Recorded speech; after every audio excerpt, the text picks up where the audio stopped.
세상의 모든 이슈. 여러분, 월급날 통장을 보고 이런 생각 해보신 적 있으세요? 나는 이렇게 열심히 일했는데 왜 내 몫은 이게 전부인가? 삼성전자 직원들도 지금 똑같은 생각을 하고 있습니다. 단지 그 금액이 우리와 조금 다를 뿐입니다. 그리고 그 생각이 지금 대한민국 전체를 흔들고 있습니다. 국민 10명 중 1명, 총 461만 명이 삼성전자 주주입니다. 이분들 모두가 지금 이 순간 불안에 떨고 있습니다. 오늘은 이 파업이 왜 터졌는지, 그리고 왜 대통령까지 직접 나서는 초유의 사태가 벌어지고 있는지 하나씩 짚어보겠습니다. 삼성전자의 올해 1분기 영업이익 57조 2328억 원, 역대 최고 실적입니다. 쉽게 말하면 하루에 6천억 원씩 번 겁니다. 365일 중 단 하루만 벌어도 웬만한 중견기업 연매출을 넘는 숫자입니다. 그런데 이 상황에서 노조가 요구하는 건 영업이익의 15%, 약 45조 원을 성과급으로 지급하고 이를 제도로 못 박아달라는 겁니다. 여기서 잠깐 짚어야 할 숫자가 있습니다. 삼성전자 직원 평균 연봉 1억 5,800만 원, 메모리 사업부 기준 1인당 성과급은 6억에서 7억 원 수준입니다. 상한선이 있다고 해도 이 금액입니다. 대한민국 평균 연봉이 4천만 원대인 현실에서 이 숫자를 받으면서 더 달라는 요구를 하고 있는 겁니다. 여러분은 어떻게 느껴지시나요? 4개월 넘는 협상이 결렬되고 노조가 총파업을 선언하면서 여론은 점점 싸늘해졌습니다. 노조가 파업 불참 직원에게 불이익을 주겠다는 블랙리스트 방침을 밝혔기 때문입니다. 성과급 싸움을 하면서 힘없는 동료 직원을 압박수단으로 쓴 겁니다. 같은 회사에 다니는 동료를 찍어내겠다는 말이었습니다. 여기에 비공개 회의 녹취 공개 논란까지 이어졌습니다. 그런데 결정적인 사건이 터졌습니다. 잠깐, 이 발언을 들으시면 아마 귀를 의심하실 겁니다. 초기 업노조 부위원장이 내부 텔레그램 대화방에서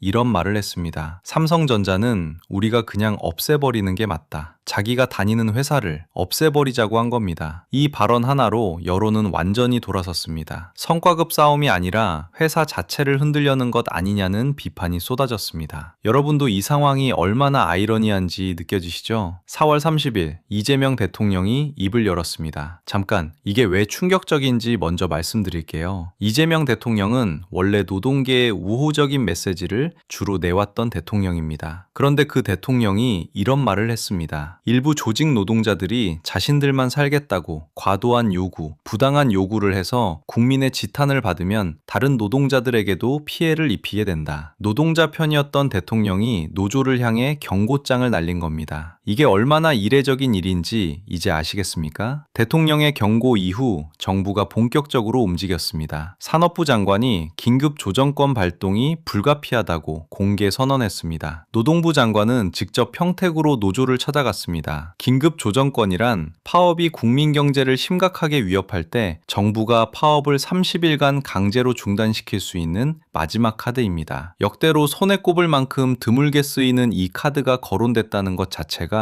지금 이 사태가 단순한 노사 분쟁이 아님을 말해줍니다. 그렇다면 삼성전자는 어떻게 나왔을까요? 5월 16일 전 세계를 누비며 반도체 수주를 따내러 다니던 이재용 삼성전자 회장이 모든 해외 일정을 버리고 급거 귀국했습니다. 그리고 공항에서 기자들 앞에 섰습니다. 회사 내부 문제로 불안과 심려를 끼쳐드린 점 사과드립니다. 매서운 비바람은 제가 맞고 다 제 탓으로 돌리겠습니다. 6년 만에 대국민 사과였습니다. 우리는 한 몸, 한 가족이라며 손을 내밀었습니다. 재벌 총수가 직접 공항에서 고개를 숙이는 장면, 많은 국민들 눈에는 오히려 노조 쪽이 더 강경하게 보이는 순간이 됐습니다. 그리고 다음 날 더 큰 일이 벌어졌습니다. 5월 17일 김민석 국무총리가 정부 서울청사에서 대국민 담화를 직접 발표했습니다. 국무총리가 특정 기업 노사 문제로 대국민 담화를 발표한다는 것, 전례를 찾기 어려운 일입니다. 총리의 말은 단호했습니다. 이번 파업이 현실화될 경우 우리가 마주해야 할 경제적 손실은 상상을 초월하는 수준이다. 그런데 여기서 많은 분들이 모르고 있는 사실이 하나 있습니다. 삼성전자 파업이 현실화되는 순간 가장 크게 웃는 곳이 어딘지 아세요? 바로 중국입니다. 삼성 공급이 멈추는 순간 전 세계 IT 기업들은 대체 공급처를 찾기 시작합니다. 그 빈자리를 호시탐탐 노리던 중국 반도체 기업들이